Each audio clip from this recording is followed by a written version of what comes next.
Okay, Tanya, Yes, sir. we are live and we are on the Speak Your Truth with Mark Ross podcast. My name is Mark Ross, and thank you all for being here and those who are coming in. I have with me this evening a very special guest who agreed to meet with me on a Tuesday. Yep. Okay. Tanya Lopes. Correct. Right? Correct. Okay, thank you very much, Tanya. Backstory before I ask you to go into it. I saw you on this other platform called Soft White Underbelly. Correct. And I said to myself, wait a minute. I know this lady. I think we're Facebook friends. Yeah. So It's slowly creeping in now. I knew it would take a while. I kind of knew this process was going to be like that. But I was like, wait a minute. I'm like, I think friends are on Facebook. So I looked up and I'm like, sure as hell. I'm like, wow. I'm like, okay, let me reach out to her. So I did, and we spoke, and here we are. And God is good. yeah, God is great. good. So so Tanya, you have a hell of a story, Yeah. sister. I mean, we could pick so many angles to start from. That is just such a short summarized version too. Yeah, Wild. because I do have questions, but I would just say, I like for you to start at the beginning because your story from the beginning, I mean, it seems as though there was a history Right. there. Mm-hmm.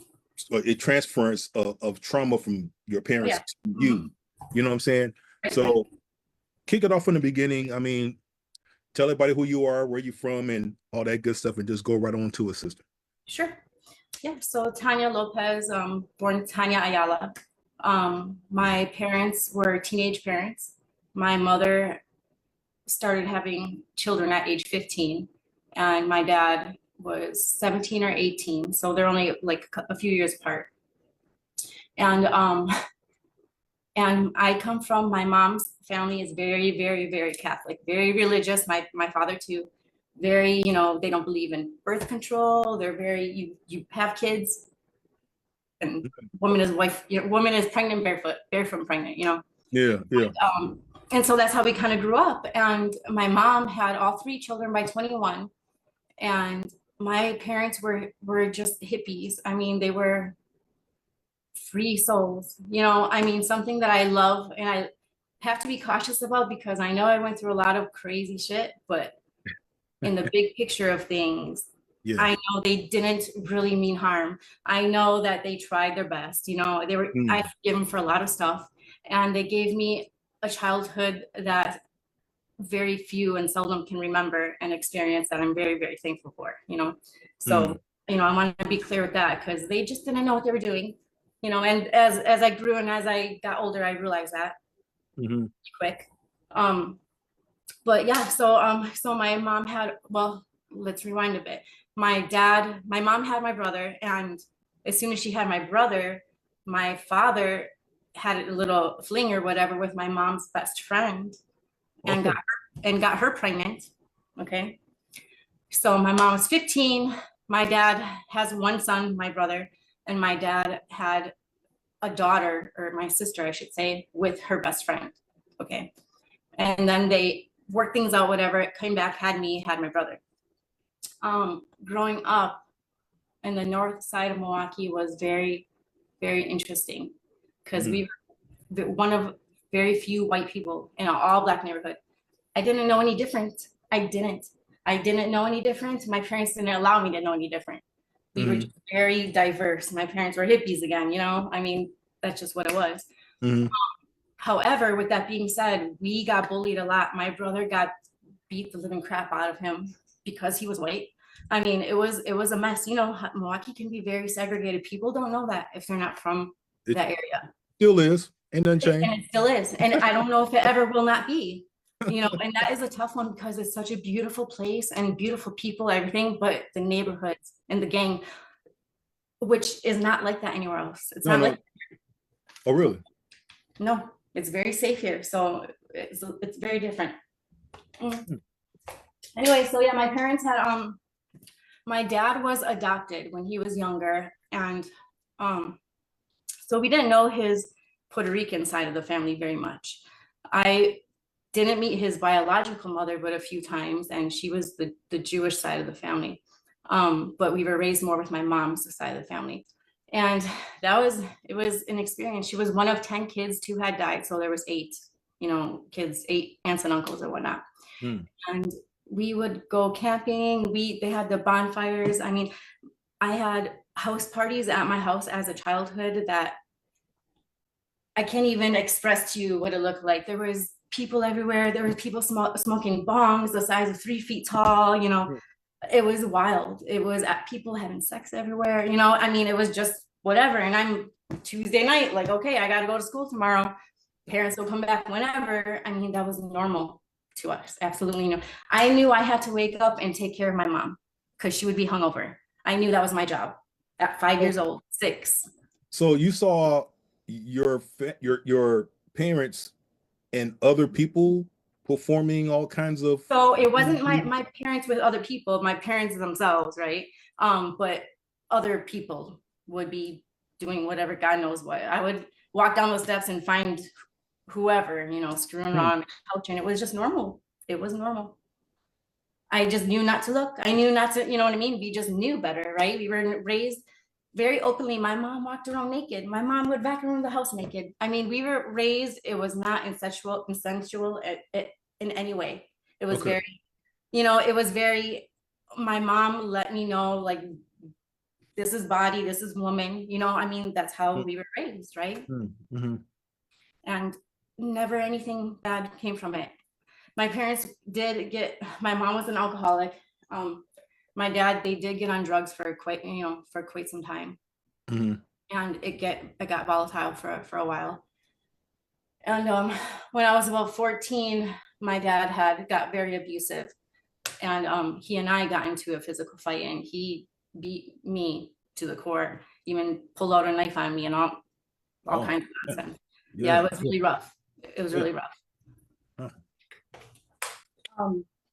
And so we moved from Milwaukee to Whitewater to kind of change scenery. Sometimes change is good. Yeah. Right. They had good intentions. They did.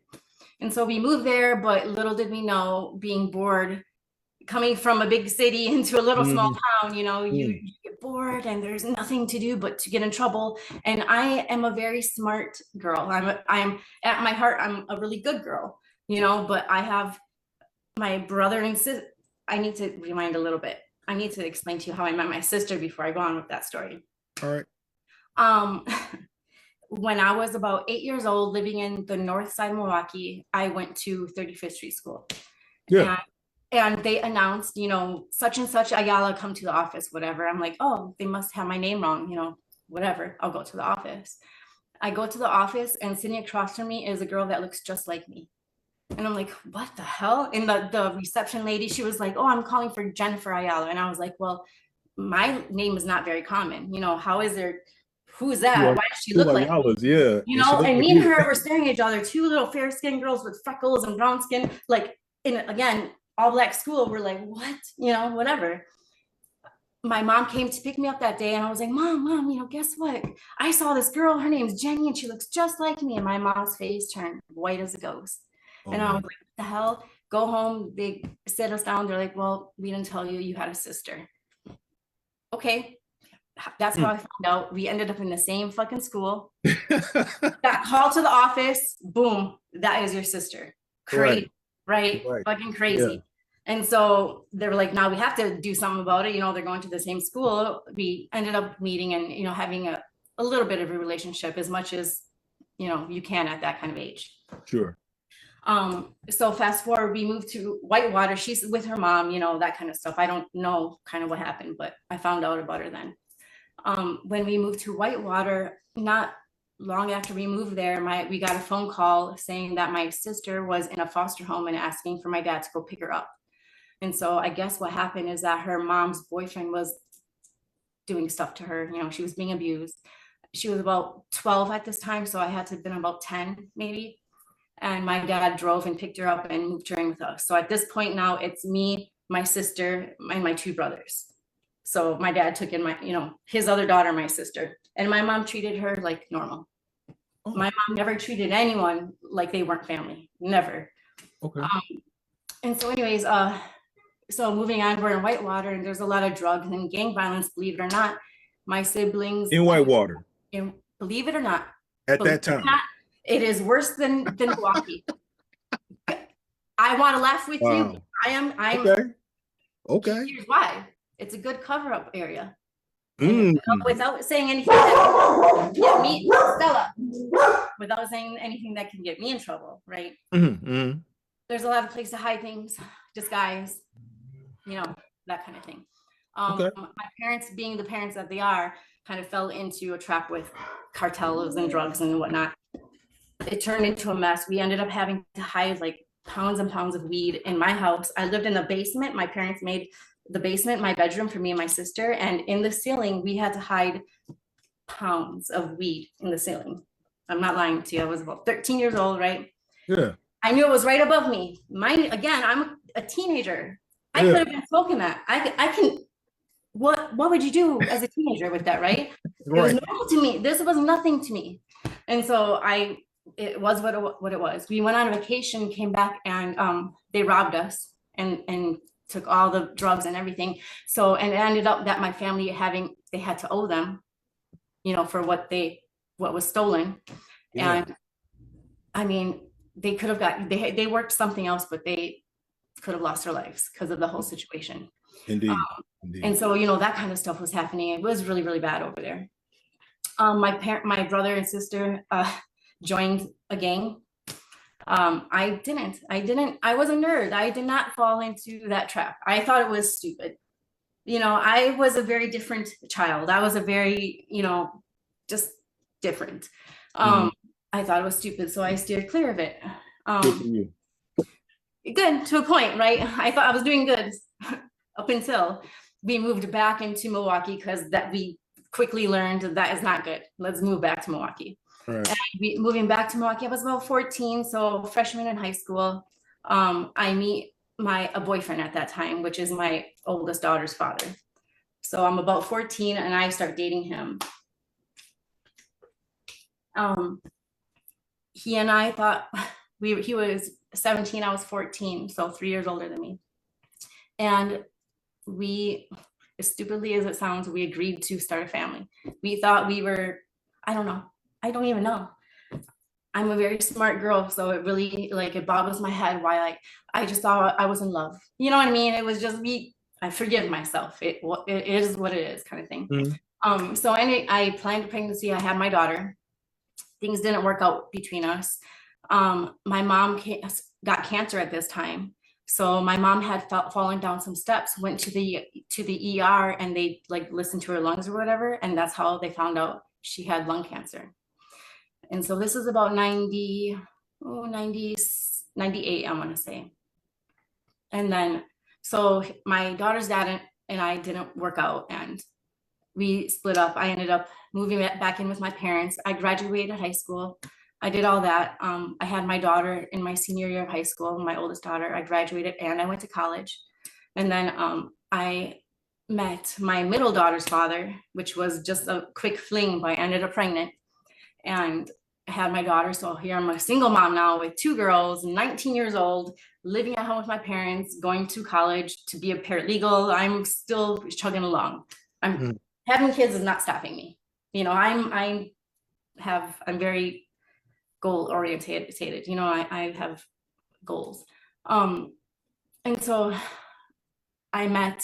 this is around the time that I now met my now ex-husband.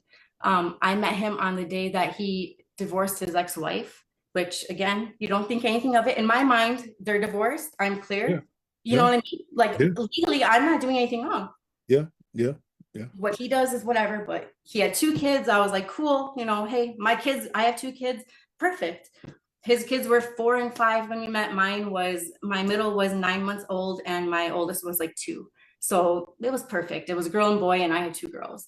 And our first time, so we met on February 8th, and we went out for Valentine's Day, and of course we did what we did, and he purposely got me pregnant. And what do you mean purposefully? He purposely got me pregnant. You know, he did what he did on purpose, right? After conversating about like, do you have protection kind of thing? Yeah. Well, he did that. And so immediately I was like, why did you do that? I wanted to keep you. I was like, why the fuck did you do that, right? Sure enough, I end up pregnant. Okay. Here I am, home with my parents now, 2 girls, now pregnant again. What do you do? You know, I'm like losing my mind. What do I do? I'm thinking about everything, adoption. I'm thinking all the things because I'm 20 years old at this point. Yeah. And he's, you know, 26 and has 2 kids, and I ended up pregnant. So he moved in right away. We didn't know each other. It was a lot. I want to backtrack and say that we did have a connection. It felt natural. You know, it was good for a little bit, but he started cheating immediately with his baby mama. And I knew about it. And, you know, like we confronted it, and then he would be good. It would be good. And what are you going to do? Because it's his kid's mom. You know, I was in such a position where like, I can't be like, don't talk to her ever again. It's your kid's mom. You know, what do you do? I didn't know what to do besides like, what am I going to do? Just, I have to now tail between their legs and just move on with life. You know, we have a kid together. We have all these kids. He has kids. I didn't want his kids bouncing around from woman to woman, because at this point I knew that's how he was. You know, there's a lot. I fell in love with the kids. My kids called him father. There was a lot, right? And so, you know, we just kind of, life was that. I applied for, he was a correction officer. I applied for a job at the city hall. Before this, so right after I had my son. What year was this? I'm sorry? What year was this? This was, so I met him in 2001. And so I want to say in 2000, we moved in right away and, you know, had 5 kids between us. My mom died in 2003. So in 2003 is when it, you know, understandably so, went downhill kind of thing for me. Yeah, because I know that when your mom passed, you mentioned during our initial interview that life for you kind of it tanked because big time. You lost your mom. Yeah. You know, and here I am. I'm 23. I got 5 kids. I live on my own.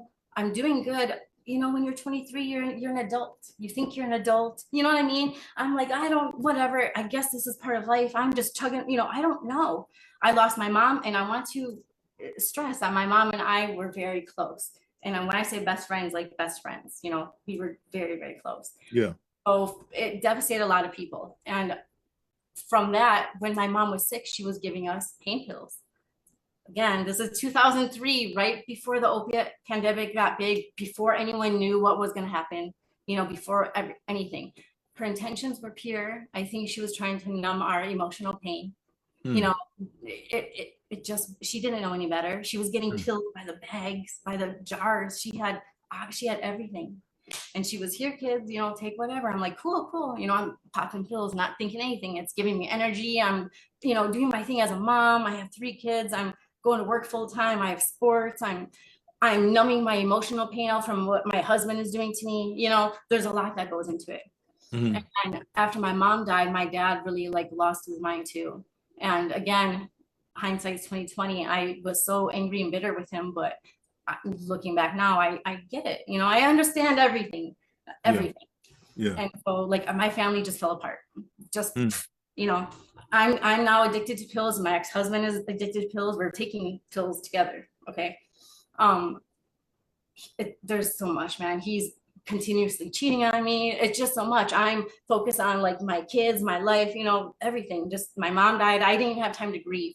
Put it this way, the day before my mom died was my ex-husband's birthday. And I asked, can you stay home with the kids so I can go visit her? We knew that she had dates, if hours, you know, and he's, nope, I want to go out with my birthday. I need to go out. I was like, really? Cool, you go out. Now, July 11th, it was the last time I seen her, and she was talking a little bit, you know, so I'm thinking, okay, if he goes out one night, I'll go back the next day. It's going to be fine, whatever. He went out, I go back the next day, and she wasn't talking, and that's when she died. The next day, yes. And he cheated on me that night of his birthday. So this is kind of where it all starts, right? There's a comment here. The comment says that your ex-husband love bombed you. Oh, absolutely. Yeah. He's a He clinically loved, yeah. diagnosed sociopath narcissist. And it's been a long process. Yes. Yeah. I know that. I've been going to therapy for a long time.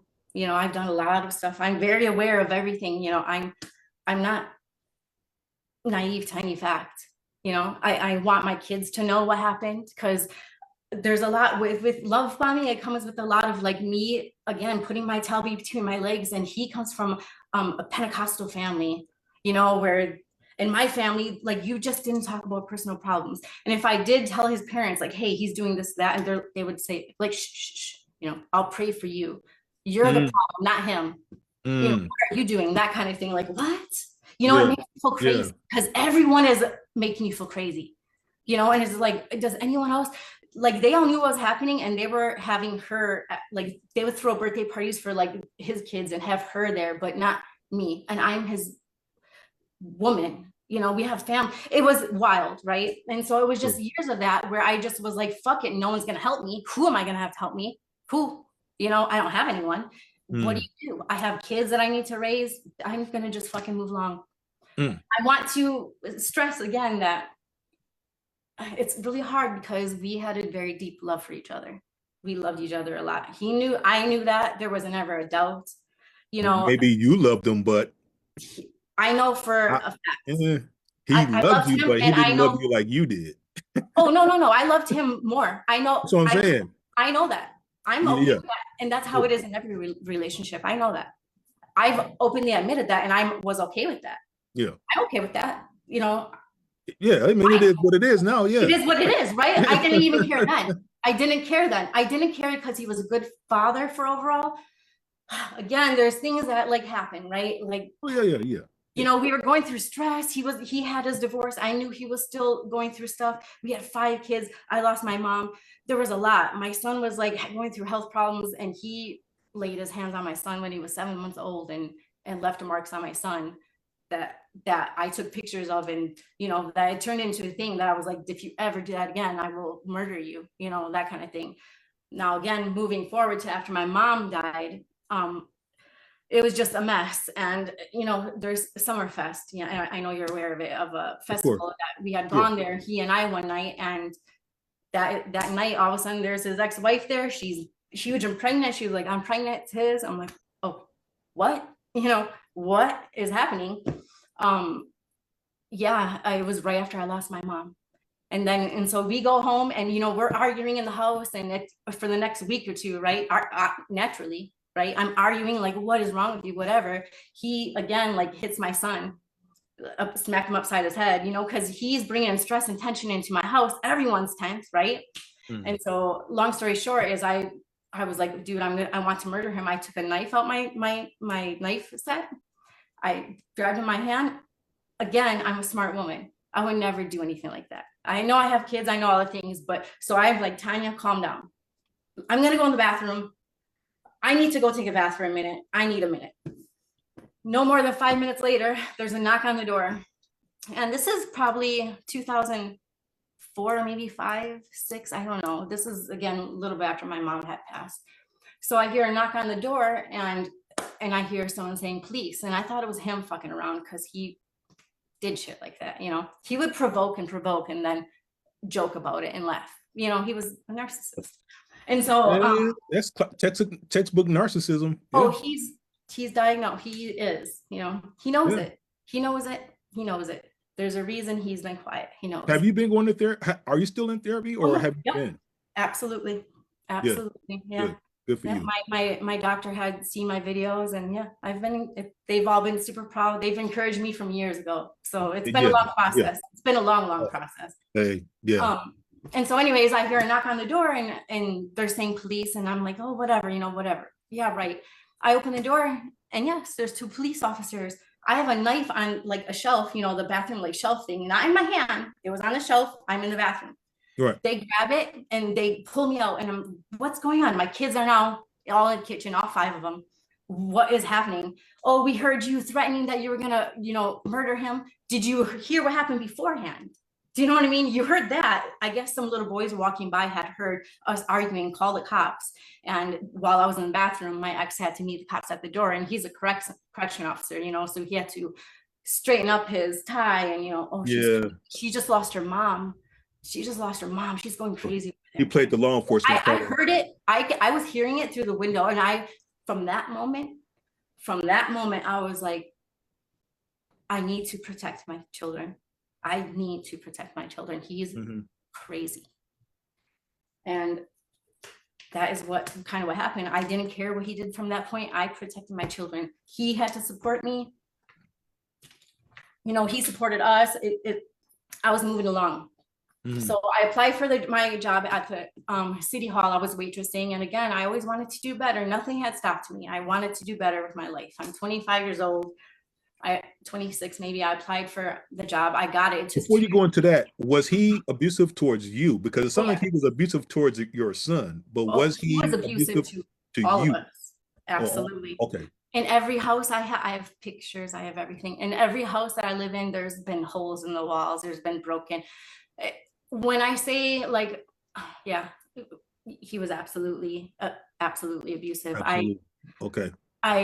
He pulled out knives to me, guns to me. I mean, it's been, the last few years have been the worst.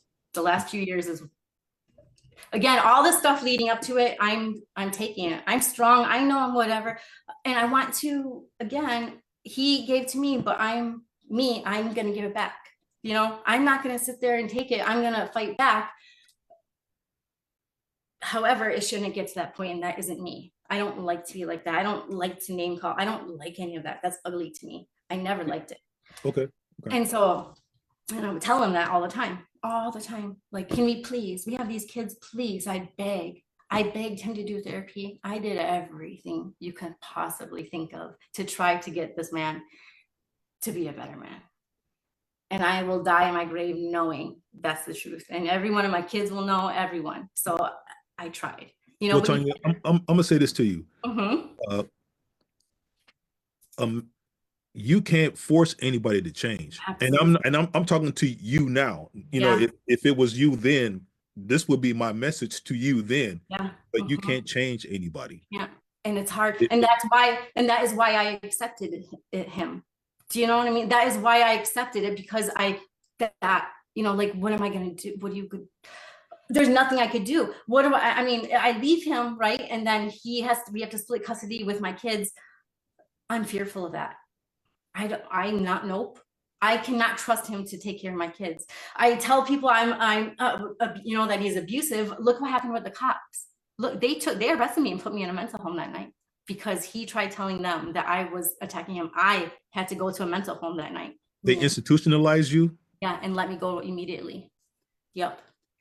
And I go back and I look at him and I was like, what? And he wouldn't look me in the face. He wouldn't look me in the face. Of course. Yeah. You know, of course. So I get the job at City Hall, right? I'm doing it with my life and all that, everything's happening. I am planning to leave him. Okay, so she's pregnant. We're going through the DNA test. I'm now, you know, I got this job. I'm doing better. I'm like, fuck this, you know? Right. We get the DNA test. It's not his kid. So, you know, that eases a little bit. And again, he's at the stage where he's still trying to do good things. You know, things are still good, whatever, but I'm leaving. Okay. Of course. And my dad is helping me with the kids. A lot of stuff is happening at this time, although my dad's losing his mind a lot at this time. I wouldn't let him see my kids because my dad was not in a good place. So with that being said, my dad was also abusive and spiteful to me. He served me while I was working at work at City Hall, served me with papers and accused me of stealing my mom's urn and the wedding ring in it. So he sued me for $5,000. My dad. Your dad. My father. 3 years after my mom died. Let me even backtrack. When my mom died, I had to put her funeral. Holy crap. When my mom died, my dad was like, Tanya, he played the pity game. I'm whatever, you know, my wife, I'm so sad. I'm daughter. Okay. Not my wife. I'm daughter. I'm your kid. But anyways, he asked me, I had to put my mother's funeral together. I'm not lying. And I mean, I had to pick out her makeup, her clothes.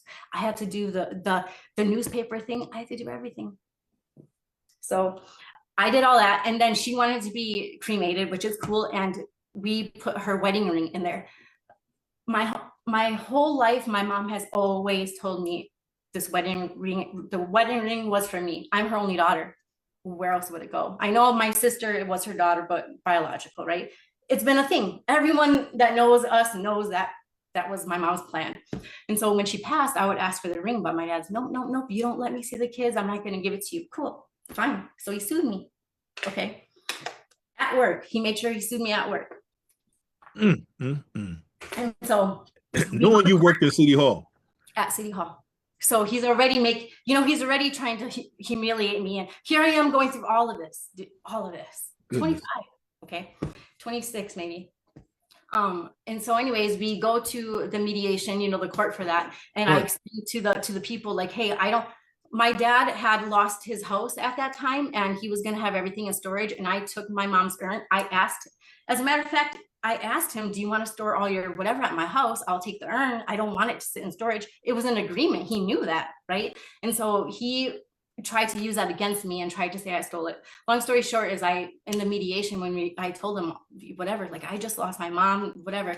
They looked at him and they were like, you want to see your daughter? They were so disgusted. They threw it out right there. They were like, nope, don't even come in here with that bullshit. And so I left and they threw it out. Okay.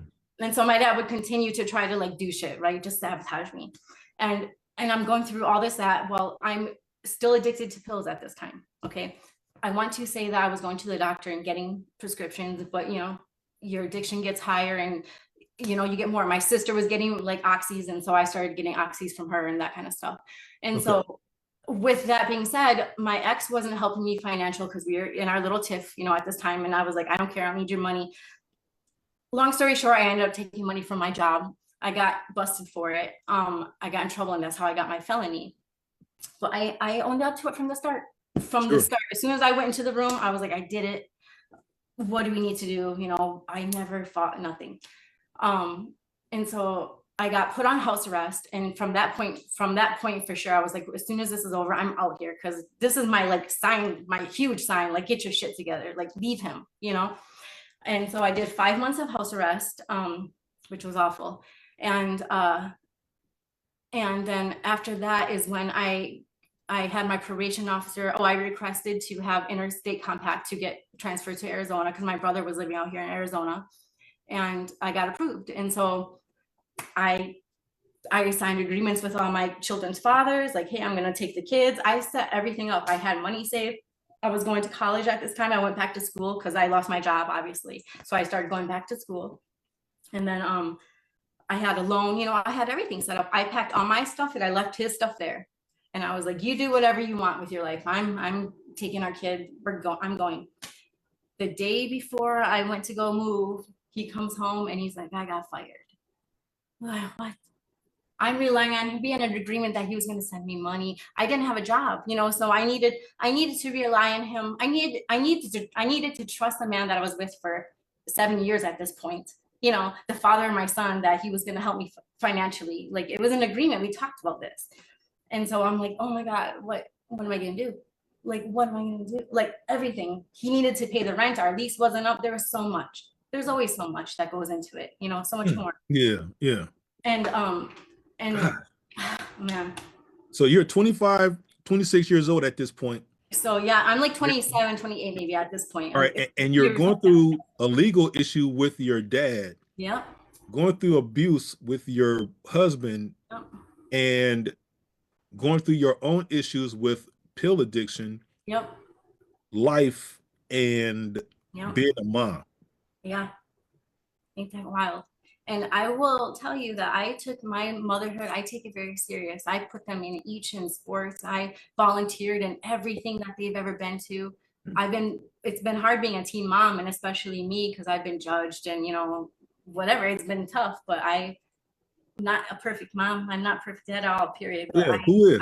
I made sure that they were good. I put my all into them. Sure. So I didn't have time to grieve. I didn't allow myself time to like grieve, Yeah. And so, yeah, I went through all that, and I was like, I'm moving across. Hey, I'm going to go to Arizona. If you want to come with, I don't have time for you. You I'm shouldn't, like you shouldn't almost have even 30. invited. You shouldn't have, Like, you never invited, dude. I didn't want him. I He knew mean, that. hindsight 2020, but I'm just saying. You know, you convince yourself all kinds of things at points. You know, when you're going through a rough stage in your marriage or whatever. We weren't legally married at this time, and and that's fine. I never cared about that. I didn't ever care about that.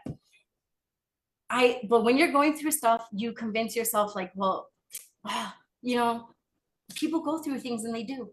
You go through all kinds of shit.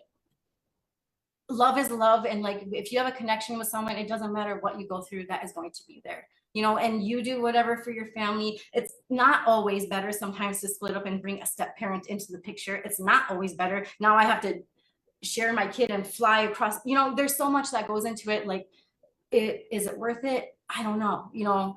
I want to give my kids a family dynamic. I tried really hard, you know, all good intentions from all ends. And I've tried so many times of like, hey, if you're not happy, whatever, tell me. Come on, like, Yeah. whatever. Yeah. But anyways, so I had told myself like, well, I don't know, maybe this is for a reason. Maybe he lost a job. Maybe this will kick him in his ass, and we'll go have a good life. Maybe. I don't know. He's not a bad guy. You know, he's not a horrible guy. And so, you know, he's not, you know, I know, you know, he's not the best thing he is in his life is a dad. You know, the best thing he does in his life is being a father. So I knew that, you know. I know he loves his kids. You justify, you know. And you just did right. You justify. And I'm telling you what was going through my head. I'm not telling you how I feel now. This was going through my head then. yeah. Now I'm like, fuck off. Right. You know? Yes. The amount of times that I tried to move ahead and he kept me behind is embarrassing. I'm owning up to that. I'm whatever, you know, but I know that. Yeah. And here's a comment here that kind of piggybacks off of what you're saying. Says that your ex was yo-yoing you around to keep you hoping it will get better, so you won't leave him. He just needed his supply, meaning you, close. Absolutely. And some guys will do that, especially narcissistic guys. They'll do whatever it takes, even violence, to keep you close. Yep. You know what I'm saying? I'm a very positive person, and that killed him. You know, for me to get any more attention than him, killed him. For me to be smarter than him, killed him. For me to be stronger than him emotionally, because he couldn't beat me down, that's why it got so violent. Because he couldn't, that it was more, he had to do more and more, and I just wouldn't let him, you know, and so it pissed him off more. You know, and what do you do? Like, what do you do?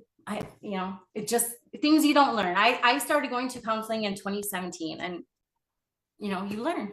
I have to forgive myself because I was in my mid-20s. You know, I don't know. I only know from what my parents, I only know what I know, you know, and I did my best kind of thing. So anyways, so we moved to Arizona. And everything was good for a while. We moved in with my brother. We put the kids in school, got them in sports. Everything was really, really good for a while. Where the mistake was is that I started getting help. I was clean. I was on Suboxone, and I was good in my life. Everything was great. Yeah. I was on my probation. It helps keeps you clean. Yes. Yeah. Everything was good. My probation officer, everything was good. I take Adderall, which I've been for years. I mean, nothing new as far as that, but everything was medically prescribed. I wasn't doing anything wrong. Right. However, across the street was a friend of my brother's, and in conversation, she had pills, you know, and you know, broke. And so that is there. And so, you know, you can't ever take just one. Never. I can't ever just take one. And so that kind of there. However, it wasn't bad. You know, that wasn't it. It was just a lot of stuff. It was financial, getting on your feet. It was a lot of stuff. He wasn't getting a job. Of course, he was doing the same shit. It was all that, right? And so we move out, and he's still cheating. All the things are happening over and over. And I'm just like, I'm exhausted. And I'm thinking, oh my God, my kid's a few years, like I'm exhausted. Whatever. And So my probation officer had come and check on me, which she didn't like me. I don't know. It was very weird. She treated me differently. And when I would take my urine test, she sent them in and they showed up positive as meth, whatever, meth, but I'm on Adderall and you are supposed to submit your medical documents to, verify that. And she didn't do that. Long story short is they sent me a thing saying I have to come back, report back to Wisconsin. You have to move back now. No, I'm just being honest. At that point, I'm not telling you what I think now, right? I wouldn't do that now. But at that point, I'm 30 years old. My kids are, I think, in middle school and high school at this point. If anything, middle school at least. And then, I mean, I have a life. I have my rent, my job, everything. Like, no, I can't go back. I can't. What am I supposed to do? I have my kids here. I'm not going to leave here. I'm not going to leave them with him. I don't know. I was like, I'm just not going to go back. And I didn't. And I don't know. Take that back. When I was in Wisconsin, my probation officer told me that I only needed to fulfill 75% of my probation, okay, which was 3 years. I was already at 75% at this point. And so when I got the letter, I had called her. I was like, well, I'm so confused because I never got one strike. I never did anything wrong. Never. I've abided by things forever. Like, what? I can't go back. What is happening? Whatever. And she's like, well, if you come back, we could wipe it because yeah, you're at 75%, but you have to come here and we have to get you reapproved and you have to get approved to go back, which can take 6 months. I was like, why can't we do that over the phone? You know what I mean? Like, why does it take me like that? Is going to ruin my life right now. I'm just telling you what I thought at that time. Little did I know. Anyways, and so I just I don't know. I never heard anything from it. I never got a thing saying I had a warrant for my arrest. I went and I applied for my driver's license like normal. I did so many background checks I was a PTO treasury. I was a treasurer at a PTO at a school. I'm a felon. Right. I'm a wanted felon. Around money. I'm a wanted felon, and that's what I got in trouble for. Do you know what I mean? But I took everyone that gave me a chance, I didn't disappoint. I made sure I didn't do anything wrong. Because again, that wasn't me. That was my emotions. That was whatever. That isn't me. I know I am a good person, so I changed. It was little things. It was little tasks like that where I was like, I had the opportunity to do all kinds of shit. And my felon mind always goes there, because that's just how I am. My dad is a shiesty Jewish dude that has taught me all the shiesty things that it's not my fault, but I don't do it.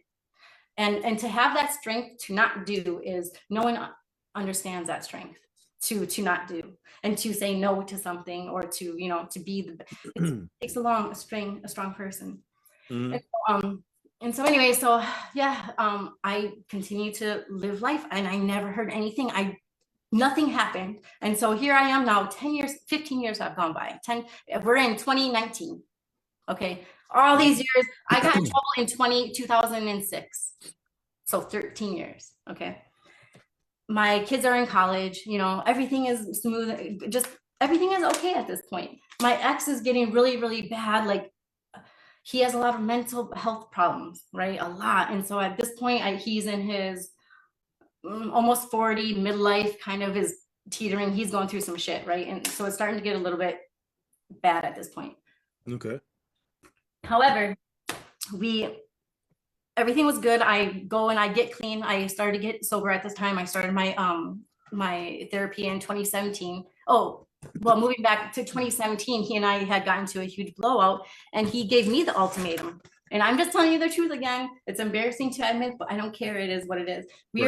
We had a thing and I had a little fling. He would call it an affair. I don't know what, it doesn't matter. It was wrong. Okay. With a guy from a school, like a PTO, one of the dads or whatever. He had liked me, which was, I've had a lot of men like me in my life. I know how to block them off and stuff like that. But I'm at this point in my life where 2014, my sister had just died, which I forgot to talk about. So 2014, my sister's 35 and she was also on pills. Me and her, all of us were on pills, but her life took a darker path. She overdosed and almost died quite a few times. Right before I moved here to Arizona, she overdosed and almost died, and I was in the hospital with her every day for 10 days. every day, combing her hair, trying to wake her up, taking care of her every day for 10 days until before I had to move back. I had to move. And she recovered, but it was rough. And she had 3 kids at this point with her husband. And so anyways, in 2014, I got the phone call that she overdosed and died. And so I was, like, what? I'm losing my mind. And no more than a week or 2 later, something like that, my storage, which is connected to my house, I had a lot of our stuff that went on fire, and I lost my mom's wedding dress that she passed down to me. I lost so much stuff, I lost it. And my ex was playing with a firework or whatever, and the flames got in there and it went on fire, and he knew that he started it. And I was, losing my mind. I'm like, oh my God, I know I'm a felon at this point. Now we have a car. Now we have to call the police. Now we have a fire. We have to call the police. All this shit's going through my mind. Anyways, and so your ex did this? I'm sorry?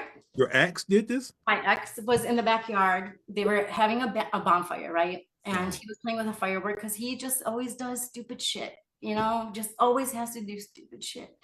And playing with a firework, I don't know what happened, but ash or flames had gone into the shed part, right? And so we party guys, we go to sleep, and he and I were in the living room, and we both literally jumped out of our sleep. All I remember is standing. I don't even know how I got up out of the couch. I heard someone whisper it in my ear. I'm going to tell you the truth. I heard someone whisper in my ear. I heard my name, like, Tanya. And then I opened my eyes, and we were like drinking. I wasn't really drunk, but we were just chilling with some friends that night. So we fell asleep watching TV in the living room. So I'm on one couch, he's on the other. It's like 3 a.m. Okay. A TV's on a little bit. So there's a little bit of glow in the living room, right? I heard Tanya, and I like opened my eyes and I look, and the whole living room is orange. And so I like closed my eyes and I open them, and the next thing I know, I'm standing and I'm looking at my ex. We're standing together, looking face to face, just kind of confused, right? And we both look out the patio doors, and flames. All you can see is flames, just rolling orange flames coming to the house. Okay. I'm just like, what the fuck? And he was like, he was tripping out because he also heard the whisper. He also knows something woke us up. He and I have talked about this many times. Okay. Yeah. And so I go outside, I'm grabbing a hose. I'm like, call police. Now my neighbors had just had a baby, and where this shed was, it's connected to a wood fence that's connected to their house, where the baby's room is right there. I'm talking like 15 feet. Oh, man. And we're in desert Arizona, where there's nothing but dry, all that. Yeah. Oh, flames, everything. I'm like, oh my God, I'm more worried about them than my own shit. Okay. My neighbor's baby, right? And so I have a hose, I'm trying to spray it. I'm whatever. The firefighters get there, they put it out. We lost a bunch of shit. I lost my sister, had a fire. This guy is like flirting with me at school, all this and that. And I'm thinking, I haven't got attention from anyone in fucking decade and a half. He's cheated on me so many times. Let's see what the hype is about. So I ended up exchanging numbers. We had talked, but nothing had happened. I was not comfortable with it. The guy was married to a teacher at my school. All of it felt wrong. All of it. I had broke it up a few times. He had a lot more feelings for me than it should have, and it turned scary and whatever. My ex had found out, and he held that over my head forever. That was the end of life, that I had a conversation with a man. Mm-hmm. Oh, he called the cops on me. He locked me out of my house. He put a gun to my head. He did, and my life was awful. He made sure my life was awful. I mean, I can't even tell you. He pissed on me. He did so much. He was disgusting because of that. Now, when you talk about being a hypocrite, he did what to you? He did. He pissed on me. Yes, he was awful, an awful person. Yes, and I mean, just shit like that. And there's a lot more to it. I'm gonna be honest with you, if that's okay. Like very, very sexual stuff, right? Oh yeah. Because he would ask, what was it with the guy? Like, anyone wants to know when your partner has an affair, why, right? What was it? What are we lacking that you went to go seek in them, right? And I told him, communication. That's all it fucking was, straight up. Because that man never would talk to me about things. And here's a man that will talk to me about things. And this man started talking to me about very graphic things. And I am one that I like to learn things. I don't care what it is. I don't judge anyone by it. it is what it is. And so this man was telling me very graphic things about his sex life with his wife, right? And talking about how he pisses on his wife or whatever, right? And so I'm telling my husband this, right? This is just, I know, trust me. The story behind everything is what is the funniest, but I know it takes so long to get to that point, you know. But anyways, and so I'm telling him this, like, hey, that's what we were talking about, because my ex was very shy about like talking about sex and talking about, you know, bringing that up, because his ego is so high that, you know, we don't need to incorporate anything or talk about anything. He doesn't need to worry about anything in his mind, you know. So if I bring it up, you know, it was a World War II. And so anyways, I would tell him this, like, hey, well, this man wasn't trying to talk to me about this, was the whole point of it. Okay. And so he took it as that, like, that was like a turn on for me, is what happened. He like took it as like, well, she wants to be kinky like that, whatever. And so we would take showers a lot together. And so that's how that came about. He had done that, but he had done it in such a devious, disrespectful way, right? He just was like that, is an example. But he was abusive like that, you know. He was just really, really rude. All right. Well, Tanya, how? I'm curious. Yeah. When did you kick him out? When was he gone? Yep. In 2019, I got into our car accident. I went to go get my daughter from college, and that's when I got into the car accident. He and I, and I got arrested. Yeah. I got arrested. So. So, okay. So yeah, I got into my car accident, and as soon as it happened, we had looked at each other and we knew, like, fuck, we need to, because we knew that we didn't know for sure, but we thought, like, shit, if we have warrants, like, what, fuck, he didn't have his license. I had to drive. There was so much that goes into it. Okay. And so anyways, they come and, you know, the officer has my paper right there and he pulls it out. He's like, oh, you're coming with me. We have a warrant for your arrest. I was like, fuck, okay, here we go. I took it as, here we go. I'm picking up my daughter at college, my middle daughter. She had just graduated, finished her some year or whatever, it was summer. My kids are grown. They're all okay. They have jobs. Like, I want to get this over with, because it has, at this point, has weighed so heavy on me. Every day of my life, having to look around my shoulder, of driving, of not knowing. I've asked him a million times, like, I'm so scared to call. Like, I just cannot bring myself to call and ask, you know, can you please call and ask and see if what I can do to fix it? You know, like, it just was like a lot of that stuff. And for a lot of times, you just don't think about it. Like, a year can go by and I don't think about it because I'm just living life normal, you know? And anyways, and so when that happened, I was thinking, this is my chance. I'm going to go clean up my life. Let's get this over with. And I'm thinking, like, he's on my team. He had proposed to me at this time. You know, we are like, I don't know, things are better, right? Our kids are older. I go get picked up. I go to Flagstaff. I'm there for 10 days. I'm sore and injured from my accident. I'm bruised up and I'm so fucking sick. I'm food poisoning. I'm stressed, everything. I'm sick. Dude, I'm losing my mind. It's Mother's Day weekend. It was just my birthday. It was just the anniversary a few days ago. Okay. And so, you know, and I'm relying on him to, like, fix shit from his end. You know, I'm hoping he is, like, yeah, of course he's got to help me. Of course he's going to be worrying about me and helping me. Of course. Why wouldn't he? And so, I'm there for 11 days and they came, and they're only supposed to have you for 10 days legally. And so day 11 is when I heard my name called, and I'm thinking, I'm going home, because in my mind, like, they have 10 days. If they would have picked me up to take me to Wisconsin, they would have done it by now. And why would they? Why would they come pick me up from Wisconsin to Arizona for $2,800? Why would they? The amount of money that costs for them is crazy. And I'm a nobody. Why would you? But I don't know, you know, I'm thinking they wouldn't. Like, maybe we could work something out. I don't know. But no, I'm in my little booking room and I'm thinking, oh my God, I'm going to go to my New Kids concert when I get back. I'm going to have a clean, fresh life, you know, I'm a clean slate, all the things. And when he turns around with the handcuffs and shackles and belly chain, and I just knew it was going to be a journey from that point. I got a question for you, but first I'm going to read off this comment, which relates to my question. The comment is, a lot of it is on him. He is a narcissist, and it is who it is. It's what it is. But WTF? But how long do you subject your kids to this mess? The whole time. The comment is, now that's the comment. Now the question is, how did the kids how how are the kids through Great. all of this? I protected them as much as I could, as much as I could. So, and he did too, because he knew he couldn't let them see. Do you know what I mean? A But lot he of stuff. did. Do you know what I mean? Like a lot of it is a lot of it, but they're good. They they they are very strong and they're really good. They're all super successful. They all have graduated. They all have degrees. They all have their own houses and cars. They're in their early 20s.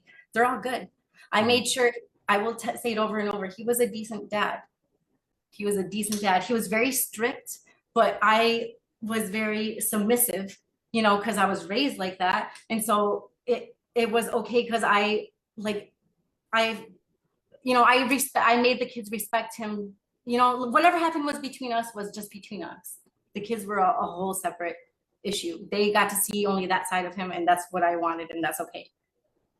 But however, with that being said, that's where it got hard, but recent and, you know, growing up because of that, because you hide so much from so many people that when you tell them, although they know it and although they've seen it, it's hard. You get victimized, or you get, you know, I get punished because I didn't speak up. Do you know what I mean? But point being is, I know that they struggled. When I tell you, the last few years after, when we were going through our divorce and everything, that was the hardest part for me, is realizing that of the kids. And moving forward is because, so right before when I decided to leave him, after, you know, my whole prison thing and everything, Right. what came about is that my kids now moved out of my house. I own my own house at this time. I run an Airbnb business. He's working at Honeywell. Our lives are good, right? My daughter had came to me, and I don't know, in conversation, I can't remember what it was, but just talking about having kids, right? And my daughters are natural mothers. They should be. We have 5 kids between us, okay? They're in their early 20s. I'm so thankful that none of them became teen parents. Like I've done so much stuff. My kids are the first generation to graduate high school, college. My first generation to graduate college. I'm so proud of them on so many levels, right? Indeed. So it's like, well, when you're gonna have kids? And they confessed to me that they didn't want to have kids because they didn't want to bring a child to our family, because they didn't want the kid to be raised because of that. That's what did it. That's what did me. Yeah. That did it. Yeah. And I was going to say, kids see a lot more than what we can think. Exactly. They're also resilient, right? They can bounce back. But the thing is, they see what's going on. You might think that you're trying to hide. Exactly. But they knew. And kids pick up on stuff. They knew, and I knew they knew. Kids know when shit gets real. They may not tell you that, oh, I saw dad put his hands on you. You know, they may not say nothing, but they see it. I mean, they're learning from me because I'm being quiet and I'm hiding it. So, you know, I understand all the things that's happening. You know, I get it. And it's hard to process that. It is. It's really hard because I know I'm equal to blame. I know all that kind of stuff. I have talked to my kids a lot about all that. A lot. I've apologized a lot. And I dedicate and the only way I can prove to them that how sorry I am, whether I physically had a hand in whatever it was, I know I'm responsible right there with it. But the only thing I can do is, I can't shy away or run away or make excuses. My only thing I can do is try to make things better from here on, and give you a safe spot from here on, my best as adults, because it's like a second chance. You're adults now. And I tell them, you know what? Whatever you didn't like growing up, I'm cool with it. I'm okay with you telling me I didn't like this and that. Cool. I want that. Fix it. Change it. Yeah, I'm with you on that. You know what I mean? Yeah, that's it. And so and so my daughter, that's what happened. My oldest one said she didn't want any children, and my middle one also said she wanted to adopt. She didn't want children. Do they have a relationship with your ex? Yeah. Yep, they do. So that was hard. That was hard too. Oh, there's so much. It was hard. It was really hard because they didn't know what happened. They recently found out. A lot of this is new to a lot of them. A lot of people. A lot of this is new, believe it or not. They didn't know that about the kids. They didn't know a lot of stuff. Okay. And so again, hindsight 2020, you know, when you're a young adult, they're like, I don't want to know my parents' business. And as a parent, you don't want to tell your kids business because you know you're not supposed to, but yet at the same point it's like, well, you do want to know what's going on with they your should, mom and your exactly, dad. like they have a right to know, whether That's it's right. gossiping or whether what. I'm not trying to pin a person against another, and none of that, and trying to navigate that has been really hard because I'm not trying to like, oh, your dad did this. I'm trying to be like, hey, this happened, this is why, kind of thing. Like I don't feel like I should hide this anymore and feel like you should know whatever it is, you know what I mean, that kind of thing. So it's been hard, but I've worked on it, and I've talked to them about all that. Like if they want a relationship with him, I know that's their dad. I know that, you know. Indeed. The only thing you can do is acknowledge it and don't allow him to. I mean, oh, I don't know. I mean, he's got 2 other kids now. It's scary. The whole thing is wild. The whole thing is wild. You know, he has more kids after you. He had kids while we were married. Yeah. Oh yeah. Yeah. Yeah. I thought you meant like after your divorce, he had more kids. Oh no. Yep. Oh, those 2 kids. Yeah. So, you know, I mean, and then that, like, I've had to try to like encourage my son, especially because we have, our son is our biological son, but you know, the rest are step, but it doesn't matter. We've raised all of our kids, only know us as mom and dad. It doesn't, you know, that's just how it is. Yeah. And so that, like, I've had to tell him, hey, you've got brothers now from a girl that you worked with, because my son was also working with him, right? And she's not far from my son's age. And like, so you got 2 siblings now from your dad, like, you have to be there for them because it's not their fault. I want you to take them to sports games. Don't be shy about like taking photos with them. Like, I mean, what am I going to do? I don't want them to be like, no, oh, I don't want, it's not their fault. You know, it's not anybody's fault. So Tanya, what are you, okay, so you left your husband, that's group, that's awesome. Right. You're in counseling. Were there any other changes that you've made since? So, okay, so when all this happened, when I was in my house and I decided to sell at this point, I wanted to move out, and I had just lost my dad in 2020, and I had like prayed to them, and you know, I'm very like close spiritually and everything like that. So I had kind of put it in there for the universe of like, just show me the way, just show me, I want to do good, just show me what I need to do, kind of thing. And I sold my house, I sold everything. I try to like plan everything as good as possible. I've been doing counseling. I've been trying so hard to forgive, which is really hard, really, really hard. Not hard to forgive yourself more than anything. Because I look back and, you know, a lot of that is I can't be mad about, you know, being whatever with the pills. Because like, who wouldn't? Do you know who? I know that I was capable of doing worse things in my life, and I know a lot more worse things should have been done in my life. You know, I know a lot, but I also know that my mom died at 42, my sister 35. I just made it to 45, that I owe it to them. I owe it to my kids to do better. And that's what I sold my house. I ended up living with my son on a couch. I just couch surfed it for a while. I took 3 months off of I slept. I was so mentally exhausted, I slept. I'm not slept for 3 months. Yeah. My son had to go get coffee. He made me breakfast. He was really good. He was like, I don't want you to pay rent. I want you to chill, because they knew. No conversation had to be had. They knew, you know? And so I moved out with my son for a while. Yeah. In a little 1-bedroom apartment. Again, I have a felony background, you know, so I have to find a job now. What am I going to do? I'm 42, 43 years old. You know, this just was sprung on me. And mind you, at this time, it wasn't confirmed that he had kids yet. I was leaving him because, you know, I knew all this was happening, but it wasn't acknowledged yet. But I knew in my heart, I don't know. I can't tell you, I put up with so much, but something kept telling me to go.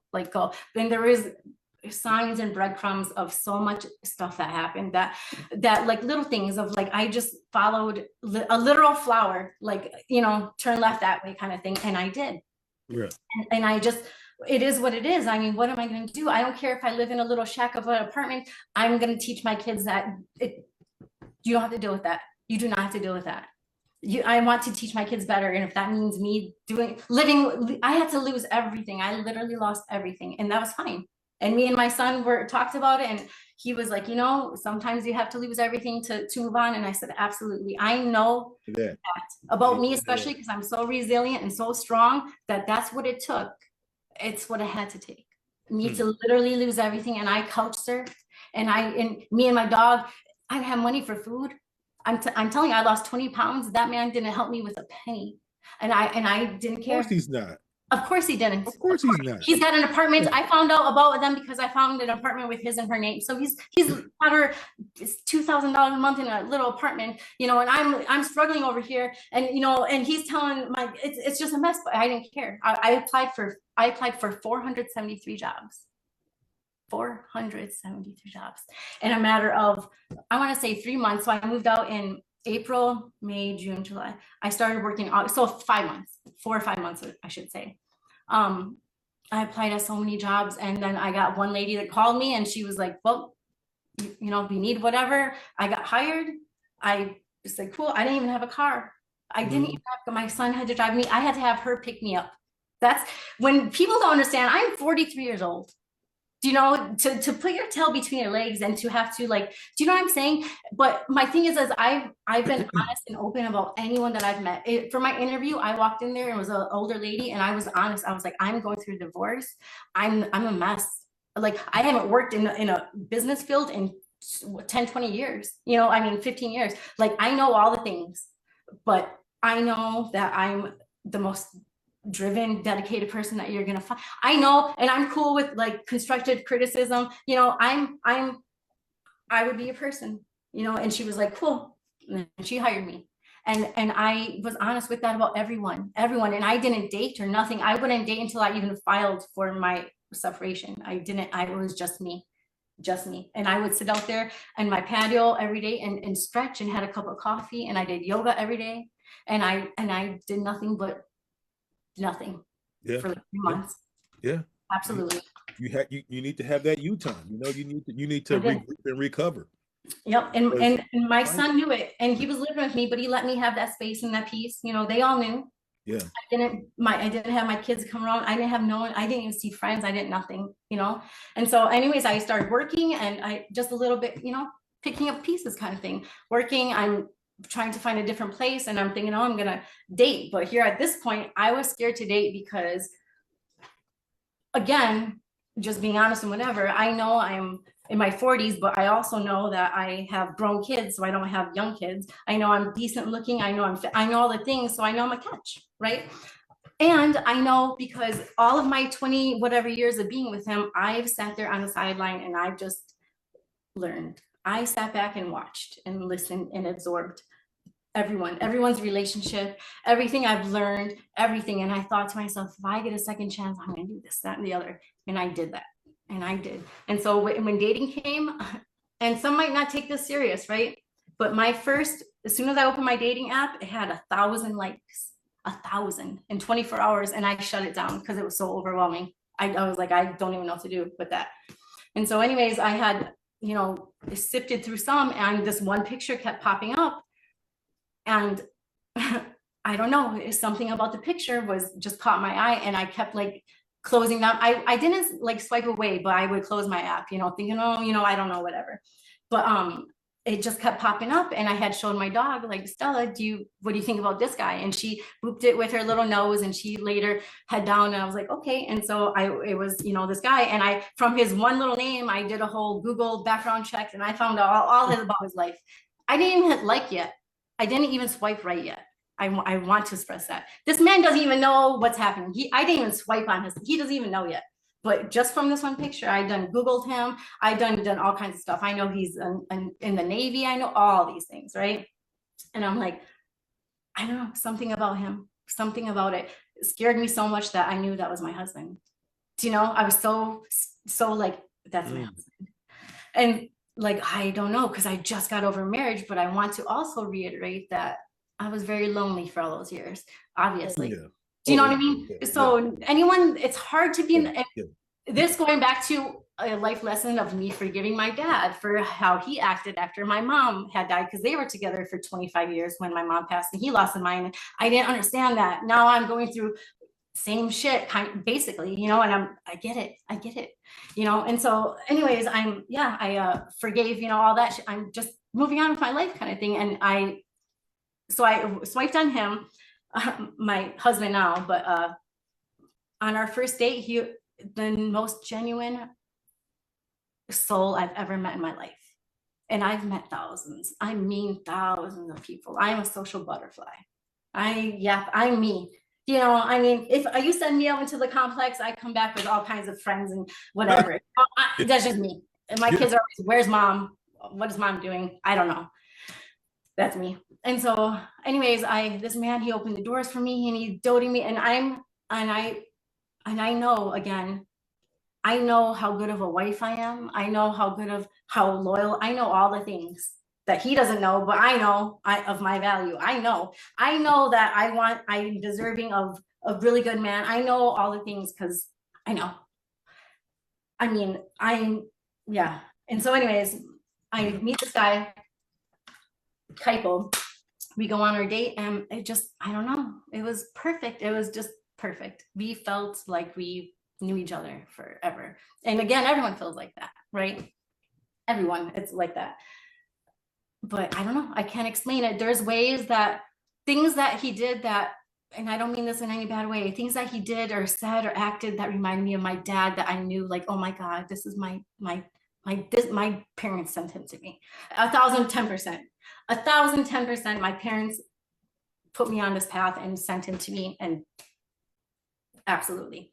Now, you know, you have to think everything. I have my kids that I've raised only around this one man. I'm dating this guy and he asked me to marry him after 12 days. I just got divorced. I literally just got divorced. And I don't know, you know, I don't know, but I feel like, yes, yep, let's go do it. We went to Vegas, we eloped. And we spent the first year talking about everything. I made sure we talked about everything, sexual, personal, like anything. No offense, no, because I knew, again, I took my 20 whatever years of learning of things, you know, that I would do different, that I applied. Yeah. I made sure we talked about finances. I made sure we talked about credit scores. You know what I mean? Yeah. All that. I made sure we had connection with all of our kids, and that I made sure that he had a good relationship with his ex-wife. Like, that was one of my rules with dating. Like, I need to make sure all this is good, because it's not just for me. I know we have to incorporate our families. Whatever, regardless of whatever anyone says, who you date it affects your whole family. You know, it affects everyone. And my kids deserve a decent man, because they deserve all that stuff. I deserve all that. And so, you know, I'm thinking, here I am. I'm a felon, you know, all this. He's in military, you know, Navy, everything, whatever. But I was honest with him and he appreciated it. And we loved each other for that. And yeah, we've been great. And I introduced him to the kids and they right away clicked immediately. Nice. It's been absolutely beautiful. So basically you have the happy ending. Yeah. I fought really hard to get here. I wanted to say it's not like it just happened. Like I made my path.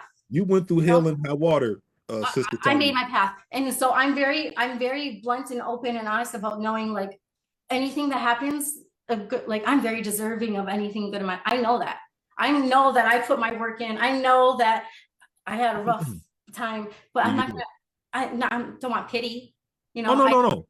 I want other females. I want my kids to know to not settle. I want to help. Because you are, you know, it's not anyone's fault. It's hard to get off your feet when you're addicted to stuff. It's hard. Everyone judges, and it doesn't matter how long I was there, because I got out. I don't care if it was 1 year, 2 years, or whatever, 25 years. I got out. You know, I did, and I had to lose whatever, but I did. And you said something too earlier that resonated with me, and it should resonate with a lot of people. You need to forgive yourself. Yeah, it's hard. And that is a daily thing. It's not just I forgive myself. you have to, Yep. and I'm learning this too, you have to forgive yourself for what happened and the part you took in it, Yep. and do the work to Yep. not repeat the cycle. And I'm 55. Yeah. I'm just getting that. Yeah. So I hear you when Yeah. you That's a said lot. that. I heard that. I felt that. Mm-hmm. And I think that people, that's listening, and people that will listen to this really understand that in order for you to really move on, Mm-hmm. You have to. you have to start by forgiving your own damn self. You have to. And you have to, it's not, you have to justify things, but forgive and understand. Yeah. And teach that to your kids. And that too, that's a big one too, is I'm trying to, again, my kids are in a stage of like, they don't want to, like, oh, I don't want to know. And I'm not trying to like, it's hard because I'm not trying to involve them or like brainwash them or anything. I just am dropping little things into their mind because I want just radiate, just soak on it for a little bit. What would you do differently? Sure. How would you do? Because you might be faced with this, whatever in your life, that's kind of where it comes from. Everything I'm doing is, whether they know that or not, everything I'm saying and doing is for that, to bring up conversations, that kind of stuff, and to forgive. Because yeah, we're all just humans. I mean, we're literally trying to survive. What would anyone do different? I want someone to tell me what they would do different and show me. Show me and tell me where you'd end up. Because but anyways, I wanted to tell you really quick. So with all that being said, and I got married, and we're almost together 2 years and whatnot. Congratulations. Thank you. And so yeah, with my kids saying they didn't want kids and everything, and I respected that. It hurts. That really hurt me. That really did it, because I'm a natural born grandmother too. I mean, that hurts. And so long story short is, my daughter just announced that she was pregnant. So she's due in October. So it'll be our first grandchild. Yes. Again, sacrifices, things that I know I built this path. And I'm not saying like she's pregnant because of me. That's not what I'm trying to say. Is I made sure I gave her a safe space so she can even contemplate being pregnant, and to bring a child into trust, and to, to have me, because I don't want her to think that she doesn't have anyone, because I didn't have anyone. And that's kind of what mindset they're in, because they saw me be so independent and strong, and take everything on, and they feel like they should do that. But that's not right, and that's not fair, because I had to be like that. They don't have to. And I want them to be able to trust, because they don't know how, and who would blame them? You just have to do day by day, day by day. And there's days where my kids snap on me, and they unload on me, but they have every right to. They have every right to. And with that being said, it hurts, because I'm the one that takes the brunt of everything, and I'm the only one, that gets dumped on and everything. And I'm the one that has to do it, fix everything, but it's fine. It's fine. I'm winning, because they're my kids, they're with me.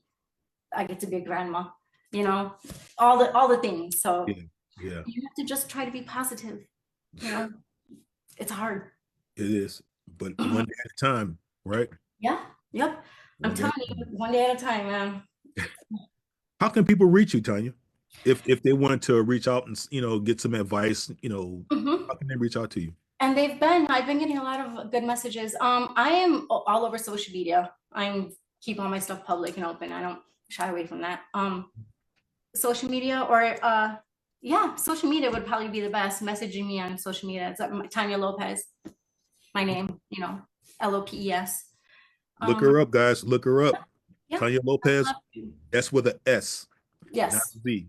Lopes. NYA Lopes. Yes. Not a Z. S.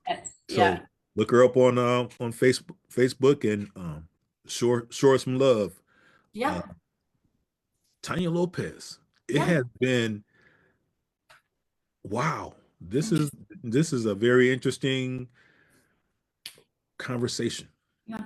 I've heard some stories, but this story is a powerful storm. Yeah, that's exactly. But now this is the rainbow. Oh yeah. You get to embrace the rainbow. I'm not trying to be strong. Right. Yeah. And also in embracing your rainbow, embrace you. Oh yeah. Oh yeah. Embrace you. You I did know. what I mean? And I've been. Yeah. Mhm. Embrace the new you. Mhm. Don't look back. No, I'm very thankful Don't to, look I'm back. very thankful for everything. I'm very thankful to age. I'm very thankful for everything, and I Yeah. know I have to be a role model to my daughters and to so many people. I know there's a lot of responsibility, that comes with everything, and that's cool. I love it. But Yeah. yeah, every day I make sure I'm every day thankful every day. Every day. Every Yeah. day. Yes. Yeah. Yes. Indeed. Tanya Lopez, it has been a pleasure. I Likewise. thank you. I thank you. I thank you for taking this time to speak with me about your life and your journey. And um, I wish nothing but the best for you. Thank you. Give your guy my regards. Mhm. Uh, Of you course. know, hey, Yeah. peace Good and man. blessings to you, Tanya. Peace and Thank you. blessings I to you. really appreciate it. And Yes. likewise. And with that being said, ladies and gentlemen, this has been another episode of the Speak Your Truth with Mark Ross podcast. Show Tanya your love. Check her out on her Facebook page. Witness, just get friend her, show her your love. You know what I'm saying? Give her your support. All those good things, man. Mhm. Um, you're deserving of it. You've been Thank through you. I hell, appreciate it. and it's time for you to embrace some good now. Yep. You I'm deserve it. ready. I'm You ready. deserve it. Yep. With that being said, Tanya, you have a good rest of your day. Ladies and Oh, gentlemen, you have a good rest of your day as well. I'm out. great. Take Thanks, care, guys. Tanya. All Yep. right. Bye. Bye-bye.